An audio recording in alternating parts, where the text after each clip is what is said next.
ಕ್ಷಣದಲ್ಲಾದರೂ BJP ಶಾಸಕ ಭೈರತಿ ಬಸವರಾಜ್ ಬಂಧನವಾಗುವ ಸಾಧ್ಯತೆ ಇದೆ. ಭೈರತಿ ಬಸವರಾಜ್ ನಿರೀಕ್ಷಣಾ ಜಾಮೀನು ಅರ್ಜಿ ವಜಾ ಆಗಿದೆ. ಜಾಮೀನು ಅರ್ಜಿ ವಜಾಗೊಳಿಸಿದ ಜನಪ್ರತಿನಿಧಿಗಳ ಕೋರ್ಟ್ ಬಿಕ್ಲು ಶಿವ ಕೊಲೆ ಪ್ರಕರಣದಲ್ಲಿ ಮಾಜಿ ಸಚಿವರಿಗೆ ಸಂಕಷ್ಟ ಎದುರಾಗಿದೆ. ಹಾಗಾಗಿ ನಾಪತ್ತೆಯಾಗಿದ್ದಾರೆ ಶಾಸಕ ಭೈರತಿ ಬಸವರಾಜ್. ಇನ್ನು ನಾಪತ್ತೆಯಾಗಿರತಕ್ಕಂತಹ ಶಾಸಕ ಭೈರತಿ ಬಸವರಾಜ್ಗಾಗಿ ಪೊಲೀಸರು ಶೋಧವನ್ನು ನಡೆಸ್ತಾ ಇದ್ದಾರೆ.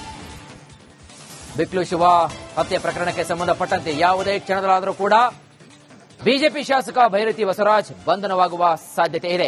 ತಾವು ನೋಡ್ತಾ ಇದ್ದೀರಾ ದೃಶ್ಯಾವಳಿಗಳಲ್ಲಿ ಬಿಕ್ಲು ಶಿವ ಕೊಲೆ ಕೇಸಿಗೆ ಸಂಬಂಧಪಟ್ಟಂತೆ ಒಂದು ಕಡೆಗೆ ಸಿಸಿಟಿವಿಯಲ್ಲಿ ಸರಿಯಾಗಿರತಕ್ಕಂತಹ ದೃಶ್ಯಾವಳಿಗಳು, ಮತ್ತೊಂದು ಕಡೆಗೆ ತಾವು ನೋಡ್ತಾ ಇದ್ದೀರಾ ಭೈರತಿ ಬಸವರಾಜ್ಗೆ ಬಂಧನದ ಭೀತಿ ಎದುರಾಗುವ ಸಾಧ್ಯತೆ ಕೂಡ ಇದೆ. ಹಾಗಾಗಿ ಈಗ ಕಾಲ್ ಕಿತ್ತಿದ್ದಾರೆ ಭೈರತಿ ಬಸವರಾಜ್. ಈಗಾಗಲೇ ನಿರೀಕ್ಷಣಾ ಜಾಮೀನನ್ನ ಕೋರಿ ಅರ್ಜಿಯನ್ನ ಸಲ್ಲಿಸಿದ್ರು. ಯಾವಾಗ ಅರ್ಜಿ ವಜಾ ಆಯಿತೋ ಇದೀಗ ಭೈರತಿ ಬಸವರಾಜ್ ಅವರು ಬಿಕ್ಲು ಶಿವ ಕೊಲೆ ಪ್ರಕರಣಕ್ಕೆ ಸಂಬಂಧಪಟ್ಟಂತೆ ಆರೋಪಿ ಶಾಸಕ ಭೈರತಿ ಬಸವರಾಜ್ ನಾಪತ್ತೆಯಾಗಿದ್ದಾರೆ. ಮತ್ತೊಂದು ಕಡೆಗೆ ಹೆಚ್ಚಿನ ಮಾಹಿತಿಯನ್ನು ಕೊಡ್ತಾರೆ ನಮ್ಮ ಪ್ರತಿನಿಧಿ ಅಭಿಷೇಕ್ ಡೆಸ್ಕ್ ಇಂದ ಲೈವ್ ಅಲ್ಲಿ.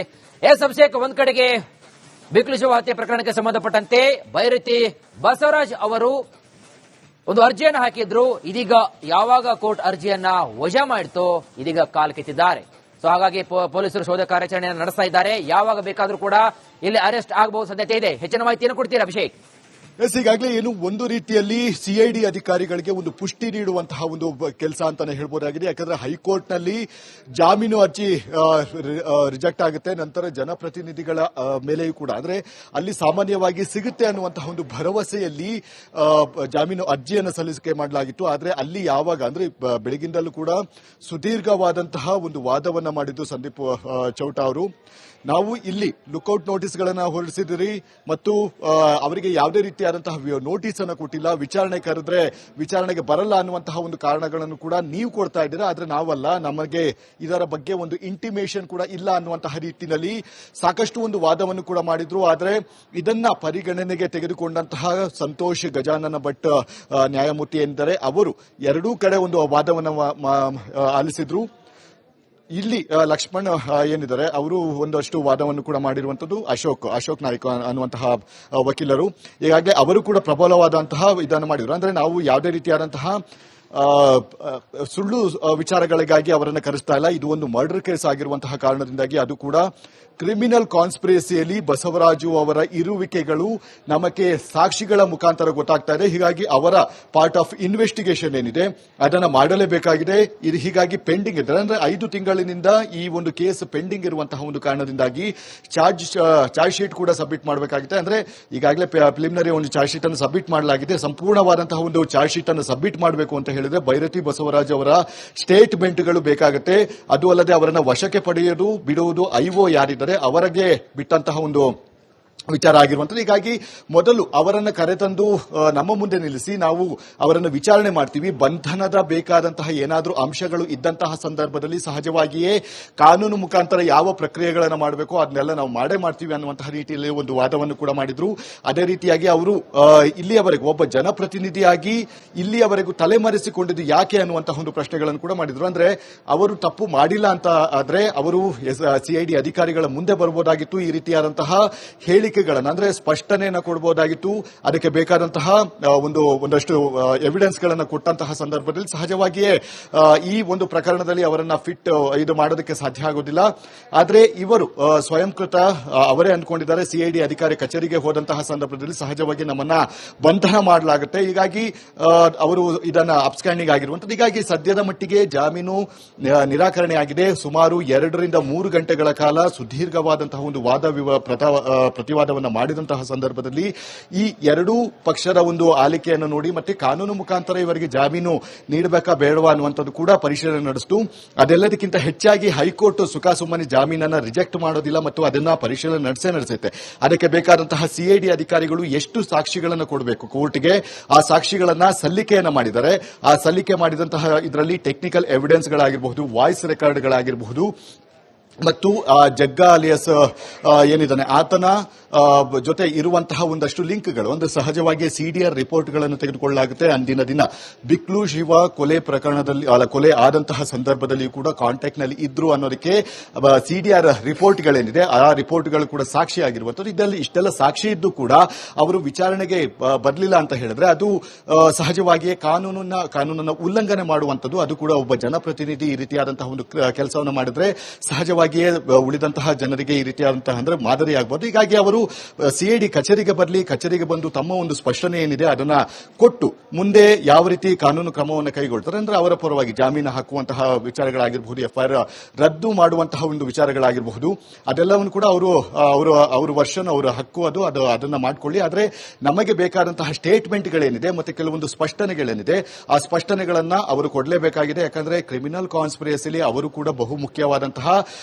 ಅಕ್ಯೂಸ್ ಅಂತ ಅನಿಸಿಕೊಳ್ಳುತ್ತೆ. ಅಂದ್ರೆ ಈಗಾಗಲೇ ಮಾಹಿತಿ ಕಲೆ ಹಾಕಿದ್ದಾರೆ. ಅಂದ್ರೆ 5 ತಿಂಗಳಿನಿಂದ ಎನ್ಕ್ವೈರಿ ಮೇಲೆ ಎನ್ಕ್ವೈರಿ ಮಾಡ್ತಾ ಇದ್ದಾರೆ. ಹೀಗಾಗಿ ಸಹಜವಾಗಿ ಸೈಬರ್ ಸೆಲ್ಗಳಾಗಿರಬಹುದು ಮತ್ತೆ ಅಲ್ಲಿದ್ದಂತಹ ಸಿಸಿಟಿವಿಗಳಾಗಿರಬಹುದು, ಸಿಡಿಆರ್ ಲೊಕೇಶನ್ ಆಗಿರಬಹುದು, ಇದೆಲ್ಲವನ್ನು ಕೂಡ ಅನಲೈಸ್ ಮಾಡಿದಂತಹ ಸಂದರ್ಭದಲ್ಲಿ ಈಗ ಸದ್ಯ ಈಗ ಜಾಮೀನು ರದ್ದತಿ ಆದ್ಮೇಲೆ ಅವರು ಯಾವ ರೀತಿ ಕ್ರಮವನ್ನ ಮುಂದಿನ ನಡೆ ಅನ್ನುವಂಥದ್ದು ಕಾದು ನೋಡಬೇಕಾಗಿದೆ. ವೀರೇಶ್, ಥ್ಯಾಂಕ್ ಯು ಅಭಿಷೇಕ್ ತಮ್ಮೆಲ್ಲ ಮಾಹಿತಿಗಾಗಿ. ಯಾವುದೇ ಕ್ಷಣದಲ್ಲಾದರೂ ಬಿಜೆಪಿ ಶಾಸಕ ಭೈರತಿ ಬಸವರಾಜ್ ಬಂಧನವಾಗುವ ಸಾಧ್ಯತೆ ಇದೆ. ಭೈರತಿ ಬಸವರಾಜ್ ನಿರೀಕ್ಷಣಾ ಜಾಮೀನು ಅರ್ಜಿ ವಜಾಗಿದೆ. ಜಾಮೀನು ಅರ್ಜಿ ವಜಾಗೊಳಿಸಿದ ಜನಪ್ರತಿನಿಧಿಗಳ ಕೋರ್ಟ್ ಬಿಕ್ಲು ಶಿವ ಕೊಲೆ ಪ್ರಕರಣದಲ್ಲಿ ಮಾಜಿ ಸಚಿವರಿಗೆ ಸಂಕಷ್ಟ ಎದುರಾಗಿದೆ. ಹಾಗಾಗಿ ನಾಪತ್ತೆಯಾಗಿದ್ದಾರೆ ಶಾಸಕ ಭೈರತಿ ಬಸವರಾಜ್. ಇನ್ನು ನಾಪತ್ತೆಯಾಗಿರತಕ್ಕಂತಹ ಶಾಸಕ ಭೈರತಿ ಬಸವರಾಜ್ಗಾಗಿ ಪೊಲೀಸರು ಶೋಧವನ್ನು ನಡೆಸ್ತಾ ಇದ್ದಾರೆ. ಬಿಕ್ಲು ಶಿವ ಹತ್ಯೆ ಪ್ರಕರಣಕ್ಕೆ ಸಂಬಂಧಪಟ್ಟಂತೆ ಯಾವುದೇ ಕ್ಷಣದಲ್ಲಾದರೂ ಕೂಡ ಬಿಜೆಪಿ ಶಾಸಕ ಭೈರತಿ ಬಸವರಾಜ್ ಬಂಧನವಾಗುವ ಸಾಧ್ಯತೆ ಇದೆ. ತಾವು ನೋಡ್ತಾ ಇದ್ದೀರಾ ದೃಶ್ಯಾವಳಿಗಳಲ್ಲಿ ಬಿಕ್ಲು ಶಿವ ಕೊಲೆ ಕೇಸಿಗೆ ಸಂಬಂಧಪಟ್ಟಂತೆ ಒಂದ್ ಕಡೆಗೆ ಸಿಸಿಟಿವಿಯಲ್ಲಿ ಸರಿಯಾಗಿರತಕ್ಕಂತಹ ದೃಶ್ಯಾವಳಿಗಳು, ಮತ್ತೊಂದು ಕಡೆಗೆ ತಾವು ನೋಡ್ತಾ ಇದ್ದೀರಾ ಭೈರತಿ ಬಸವರಾಜ್ಗೆ ಬಂಧನದ ಭೀತಿ ಎದುರಾಗುವ ಸಾಧ್ಯತೆ ಕೂಡ ಇದೆ. ಹಾಗಾಗಿ ಈಗ ಕಾಲ್ ಕಿತ್ತಿದ್ದಾರೆ ಭೈರತಿ ಬಸವರಾಜ್. ಈಗಾಗಲೇ ನಿರೀಕ್ಷಣಾ ಜಾಮೀನನ್ನ ಕೋರಿ ಅರ್ಜಿಯನ್ನ ಸಲ್ಲಿಸಿದ್ರು. ಯಾವಾಗ ಅರ್ಜಿ ವಜಾ ಆಯಿತು ಇದೀಗ ಭೈರತಿ ಬಸವರಾಜ್ ಅವರು ಬಿಕ್ಲು ಶಿವ ಕೊಲೆ ಪ್ರಕರಣಕ್ಕೆ ಸಂಬಂಧಪಟ್ಟಂತೆ ಆರೋಪಿ ಶಾಸಕ ಭೈರತಿ ಬಸವರಾಜ್ ನಾಪತ್ತೆಯಾಗಿದ್ದಾರೆ. ಮತ್ತೊಂದು ಕಡೆಗೆ ಹೆಚ್ಚಿನ ಮಾಹಿತಿಯನ್ನು ಕೊಡ್ತಾರೆ ನಿಮ್ಮ ಪ್ರತಿನಿಧಿ ಅಭಿಷೇಕ್ ಡೆಸ್ಕ್ ಇಂದ ಲೈವ್ ಅಲ್ಲಿ. ಅಭಿಷೇಕ್, ಒಂದ್ ಕಡೆಗೆ ಬಿಕ್ಲು ಶಿವ ಹತ್ಯೆ ಪ್ರಕರಣಕ್ಕೆ ಸಂಬಂಧಪಟ್ಟಂತೆ ಭೈರತಿ ಬಸವರಾಜ್ ಅವರು ಒಂದು ಅರ್ಜಿಯನ್ನು ಹಾಕಿದ್ರು. ಇದೀಗ ಯಾವಾಗ ಕೋರ್ಟ್ ಅರ್ಜಿಯನ್ನ ವಜಾ ಮಾಡಿತೋ ಇದೀಗ ಕಾಲ್ ಕಿತ್ತಿದ್ದಾರೆ. ಸೊ ಹಾಗಾಗಿ ಪೊಲೀಸರು ಶೋಧ ಕಾರ್ಯಾಚರಣೆಯನ್ನು ನಡೆಸ್ತಾ ಇದ್ದಾರೆ. ಯಾವಾಗ ಬೇಕಾದರೂ ಕೂಡ ಇಲ್ಲಿ ಅರೆಸ್ಟ್ ಆಗಬಹುದು ಸಾಧ್ಯತೆ ಇದೆ. ಹೆಚ್ಚಿನ ಮಾಹಿತಿಯನ್ನು ಕೊಡ್ತೀರಾ ಅಭಿಷೇಕ್? ಈಗಾಗಲೇ ಏನು ಒಂದು ರೀತಿಯಲ್ಲಿ ಸಿಐಡಿ ಅಧಿಕಾರಿಗಳಿಗೆ ಒಂದು ಪುಷ್ಟಿ ನೀಡುವಂತಹ ಒಂದು ಕೆಲಸ ಅಂತಾನೆ ಹೇಳ್ಬೋದಾಗಿದೆ. ಯಾಕಂದ್ರೆ ಹೈಕೋರ್ಟ್ನಲ್ಲಿ ಜಾಮೀನು ಅರ್ಜಿ ರಿಜೆಕ್ಟ್ ಆಗುತ್ತೆ, ನಂತರ ಜನಪ್ರತಿನಿಧಿಗಳ ಮೇಲೆಯೂ ಕೂಡ ಅಂದ್ರೆ ಅಲ್ಲಿ ಸಾಮಾನ್ಯವಾಗಿ ಸಿಗುತ್ತೆ ಅನ್ನುವಂತಹ ಒಂದು ಭರವಸೆಯಲ್ಲಿ ಜಾಮೀನು ಅರ್ಜಿಯನ್ನು ಸಲ್ಲಿಕೆ ಮಾಡಲಾಗಿತ್ತು. ಆದ್ರೆ ಅಲ್ಲಿ ಯಾವಾಗ ಅಂದ್ರೆ ಬೆಳಗಿಂದಲೂ ಕೂಡ ಸುದೀರ್ಘವಾದಂತಹ ಒಂದು ವಾದವನ್ನ ಮಾಡಿದ್ದು ಸಂದೀಪ್ ಚೌಟ ಅವರು. ನಾವು ಇಲ್ಲಿ ಲುಕ್ಔಟ್ ನೋಟಿಸ್ಗಳನ್ನ ಹೊರಡಿಸಿದಿರಿ ಮತ್ತು ಅವರಿಗೆ ಯಾವುದೇ ರೀತಿಯಾದಂತಹ ನೋಟಿಸ್ ಅನ್ನು ಕೊಟ್ಟಿಲ್ಲ, ವಿಚಾರಣೆ ಕರೆದ್ರೆ ವಿಚಾರಣೆಗೆ ಬರಲ್ಲ ಅನ್ನುವಂತಹ ಒಂದು ಕಾರಣಗಳನ್ನು ಕೂಡ ನೀವು ಕೊಡ್ತಾ ಇದ್ದೀರಾ. ಆದ್ರೆ ನಾವಲ್ಲ, ನಮಗೆ ಇದರ ಬಗ್ಗೆ ಒಂದು ಇಂಟಿಮೇಷನ್ ಕೂಡ ಇಲ್ಲ ಅನ್ನುವಂತಹ ರೀತಿಯಲ್ಲಿ ಸಾಕಷ್ಟು ಒಂದು ವಾದವನ್ನು ಕೂಡ ಮಾಡಿದ್ರು. ಆದ್ರೆ ಇದನ್ನ ಪರಿಗಣನೆಗೆ ತೆಗೆದುಕೊಂಡಂತಹ ಸಂತೋಷ್ ಗಜಾನನ ಭಟ್ ನ್ಯಾಯಮೂರ್ತಿ ಎಂದರೆ ಅವರು ಎರಡೂ ಕಡೆ ಒಂದು ವಾದವನ್ನು ಆಲಿಸಿದ್ರು. ಇಲ್ಲಿ ಲಕ್ಷ್ಮಣ್ ಏನಿದ್ದಾರೆ ಅವರು ಒಂದಷ್ಟು ವಾದವನ್ನು ಕೂಡ ಮಾಡಿರುವಂತದ್ದು ಅಶೋಕ್ ನಾಯ್ಕ ಅನ್ನುವಂತಹ ವಕೀಲರು. ಈಗಾಗಲೇ ಅವರು ಕೂಡ ಪ್ರಬಲವಾದಂತಹ ಇದನ್ನು ಮಾಡಿದ್ರು. ಅಂದ್ರೆ ನಾವು ಯಾವುದೇ ರೀತಿಯಾದಂತಹ ಸುಳ್ಳು ವಿಚಾರಗಳಿಗಾಗಿ ಅವರನ್ನು ಕರೆಸ್ತಾ ಇಲ್ಲ. ಇದು ಒಂದು ಮರ್ಡರ್ ಕೇಸ್ ಆಗಿರುವಂತಹ ಕಾರಣದಿಂದಾಗಿ ಅದು ಕೂಡ ಕ್ರಿಮಿನಲ್ ಕಾನ್ಸ್ಪಿರಸಿಯಲ್ಲಿ ಬಸವರಾಜು ಅವರ ಇರುವಿಕೆಗಳು ನಮಗೆ ಸಾಕ್ಷಿಗಳ ಮುಖಾಂತರ ಗೊತ್ತಾಗ್ತಾ ಇದೆ. ಹೀಗಾಗಿ ಅವರ ಪಾರ್ಟ್ ಆಫ್ ಇನ್ವೆಸ್ಟಿಗೇಷನ್ ಏನಿದೆ ಅದನ್ನ ಮಾಡಲೇಬೇಕಾಗಿದೆ.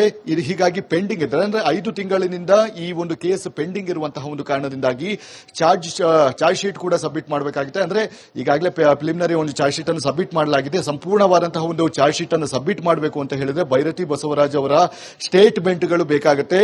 ಅದು ಅಲ್ಲದೆ ಅವರನ್ನು ವಶಕ್ಕೆ ಪಡೆಯುವುದು ಬಿಡುವುದು ಐಒ ಯಾರಿದ್ದಾರೆ ಅವರಿಗೆ ಬಿಟ್ಟಂತಹ ಒಂದು ವಿಚಾರ ಆಗಿರುವಂತದ್ದು. ಹೀಗಾಗಿ ಮೊದಲು ಅವರನ್ನು ಕರೆತಂದು ನಮ್ಮ ಮುಂದೆ ನಿಲ್ಲಿಸಿ ನಾವು ಅವರನ್ನು ವಿಚಾರಣೆ ಮಾಡ್ತೀವಿ. ಬಂಧನದ ಬೇಕಾದಂತಹ ಏನಾದರೂ ಅಂಶಗಳು ಇದ್ದಂತಹ ಸಂದರ್ಭದಲ್ಲಿ ಸಹಜವಾಗಿಯೇ ಕಾನೂನು ಮುಖಾಂತರ ಯಾವ ಪ್ರಕ್ರಿಯೆಗಳನ್ನು ಮಾಡಬೇಕು ಅದನ್ನೆಲ್ಲ ನಾವು ಮಾಡೇ ಮಾಡ್ತೀವಿ ಅನ್ನುವಂತಹ ರೀತಿಯಲ್ಲಿ ಒಂದು ವಾದವನ್ನು ಕೂಡ ಮಾಡಿದ್ರು. ಅದೇ ರೀತಿಯಾಗಿ ಅವರು ಇಲ್ಲಿಯವರೆಗೂ ಒಬ್ಬ ಜನಪ್ರತಿನಿಧಿಯಾಗಿ ಇಲ್ಲಿಯವರೆಗೂ ತಲೆಮರೆಸಿಕೊಂಡಿದ್ದು ಯಾಕೆ ಅನ್ನುವಂತಹ ಒಂದು ಪ್ರಶ್ನೆಗಳನ್ನು ಕೂಡ ಮಾಡಿದ್ರು. ಅಂದ್ರೆ ಅವರು ತಪ್ಪು ಮಾಡಿಲ್ಲ ಅಂತ ಆದ್ರೆ ಅವರು ಸಿಐಡಿ ಅಧಿಕಾರಿಗಳ ಮುಂದೆ ಬರಬಹುದಾಗಿತ್ತು. ಈ ರೀತಿಯಾದಂತಹ ಹೇಳಿಕೆ ಅಂದ್ರೆ ಸ್ಪಷ್ಟನೆಯನ್ನು ಕೊಡಬಹುದಾಗಿತ್ತು. ಅದಕ್ಕೆ ಬೇಕಾದಂತಹ ಒಂದಷ್ಟು ಎವಿಡೆನ್ಸ್ ಗಳನ್ನು ಕೊಟ್ಟಂತಹ ಸಂದರ್ಭದಲ್ಲಿ ಸಹಜವಾಗಿಯೇ ಈ ಒಂದು ಪ್ರಕರಣದಲ್ಲಿ ಅವರನ್ನ ಫಿಟ್ ಇದು ಮಾಡೋದಕ್ಕೆ ಸಾಧ್ಯ ಆಗೋದಿಲ್ಲ.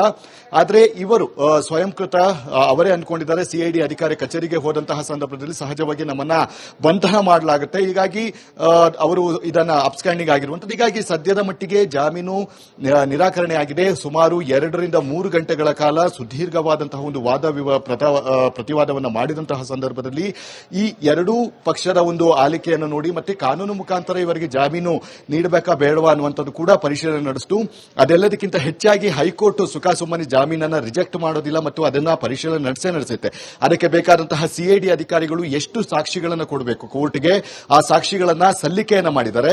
ಆ ಸಲ್ಲಿಕೆ ಮಾಡಿದಂತಹ ಇದರಲ್ಲಿ ಟೆಕ್ನಿಕಲ್ ಎವಿಡೆನ್ಸ್ಗಳಾಗಿರಬಹುದು, ವಾಯ್ಸ್ ರೆಕಾರ್ಡ್ಗಳಾಗಿರಬಹುದು ಮತ್ತು ಜಗ್ಗ ಅಲಿಯಸ್ ಏನಿದ್ದಾನೆ ಆತನ ಜೊತೆ ಇರುವಂತಹ ಒಂದಷ್ಟು ಲಿಂಕ್ಗಳು ಅಂದ್ರೆ ಸಹಜವಾಗಿ ಸಿಡಿಆರ್ ರಿಪೋರ್ಟ್ಗಳನ್ನು ತೆಗೆದುಕೊಳ್ಳಲಾಗುತ್ತೆ. ಅಂದಿನ ದಿನ ಬಿಕ್ಲು ಶಿವ ಕೊಲೆ ಪ್ರಕರಣದಲ್ಲಿ ಕೊಲೆ ಆದಂತಹ ಸಂದರ್ಭದಲ್ಲಿ ಕೂಡ ಕಾಂಟ್ಯಾಕ್ಟ್ ನಲ್ಲಿ ಇದ್ರು ಅನ್ನೋದಕ್ಕೆ ಸಿಡಿಆರ್ ರಿಪೋರ್ಟ್ಗಳೇನಿದೆ ಆ ರಿಪೋರ್ಟ್ಗಳು ಕೂಡ ಸಾಕ್ಷಿ ಆಗಿರುವಂತದ್ದು. ಇದರಲ್ಲಿ ಇಷ್ಟೆಲ್ಲ ಸಾಕ್ಷಿ ಇದ್ದು ಕೂಡ ಅವರು ವಿಚಾರಣೆಗೆ ಬರಲಿಲ್ಲ ಅಂತ ಹೇಳಿದ್ರೆ ಅದು ಸಹಜವಾಗಿಯೇ ಕಾನೂನನ್ನ ಉಲ್ಲಂಘನೆ ಮಾಡುವಂತದ್ದು. ಅದು ಕೂಡ ಒಬ್ಬ ಜನಪ್ರತಿನಿಧಿ ಈ ರೀತಿಯಾದಂತಹ ಒಂದು ಕೆಲಸವನ್ನು ಮಾಡಿದ್ರೆ ಸಹಜವಾಗಿ ಉಳಿದಂತಹ ಜನರಿಗೆ ಈ ರೀತಿಯಾದಂತಹ ಅಂದ್ರೆ ಮಾದರಿಯಾಗಬಹುದು. ಹೀಗಾಗಿ ಅವರು ಸಿಐಡಿ ಕಚೇರಿಗೆ ಬರಲಿ, ಕಚೇರಿಗೆ ಬಂದು ತಮ್ಮ ಒಂದು ಸ್ಪಷ್ಟನೆ ಏನಿದೆ ಅದನ್ನ ಕೊಟ್ಟು ಮುಂದೆ ಯಾವ ರೀತಿ ಕಾನೂನು ಕ್ರಮವನ್ನು ಕೈಗೊಳ್ತಾರೆ ಅಂದ್ರೆ ಅವರ ಪರವಾಗಿ ಜಾಮೀನು ಹಾಕುವಂತಹ ವಿಚಾರಗಳಾಗಿರಬಹುದು, ಎಫ್ಐಆರ್ ರದ್ದು ಮಾಡುವಂತಹ ಒಂದು ವಿಚಾರಗಳಾಗಿರಬಹುದು, ಅದೆಲ್ಲವನ್ನು ಕೂಡ ಅವರ ವರ್ಷನ್ ಅವರ ಹಕ್ಕು ಅದನ್ನ ಮಾಡಿಕೊಳ್ಳಿ. ಆದ್ರೆ ನಮಗೆ ಬೇಕಾದಂತಹ ಸ್ಟೇಟ್ಮೆಂಟ್ಗಳೇನಿದೆ ಮತ್ತೆ ಕೆಲವೊಂದು ಸ್ಪಷ್ಟನೆಗಳೇನಿದೆ ಆ ಸ್ಪಷ್ಟನೆಗಳನ್ನ ಅವರು ಕೊಡಲೇಬೇಕಾಗಿದೆ. ಯಾಕಂದ್ರೆ ಕ್ರಿಮಿನಲ್ ಕಾನ್ಸ್ಪಿರಸಿಲಿ ಅವರು ಕೂಡ ಬಹು ಮುಖ್ಯವಾದಂತಹ ಅಕ್ಯೂಸ್ ಅಂತ ಅನಿಸಿಕೊಳ್ಳುತ್ತೆ. ಅಂದ್ರೆ ಈಗಾಗಲೇ ಮಾಹಿತಿ ಕಲೆ ಹಾಕಿದ್ದಾರೆ. ಅಂದ್ರೆ 5 ತಿಂಗಳಿನಿಂದ ಎನ್ಕ್ವೈರಿ ಮೇಲೆ ಎನ್ಕ್ವೈರಿ ಮಾಡ್ತಾ ಇದ್ದಾರೆ. ಹೀಗಾಗಿ ಸಹಜವಾಗಿ ಸೈಬರ್ ಸೆಲ್ಗಳಾಗಿರಬಹುದು ಮತ್ತೆ ಅಲ್ಲಿದ್ದಂತಹ ಸಿಸಿಟಿವಿಗಳಾಗಿರಬಹುದು, ಸಿಡಿಆರ್ ಲೊಕೇಶನ್ ಆಗಿರಬಹುದು, ಇದೆಲ್ಲವನ್ನು ಕೂಡ ಅನಲೈಸ್ ಮಾಡಿದಂತಹ ಸಂದರ್ಭದಲ್ಲಿ ಈಗ ಜಾಮೀನು ರದ್ದತಿ ಆದ್ಮೇಲೆ ಅವರು ಯಾವ ರೀತಿ ಕ್ರಮವನ್ನ ಮುಂದಿನ ನಡೆ ಅನ್ನುವಂಥದ್ದು ಕಾದು ನೋಡಬೇಕಾಗಿದೆ. ವೀರೇಶ್, ಥ್ಯಾಂಕ್ ಯು ಅಭಿಷೇಕ್ ತಮ್ಮೆಲ್ಲ ಮಾಹಿತಿಗಾಗಿ.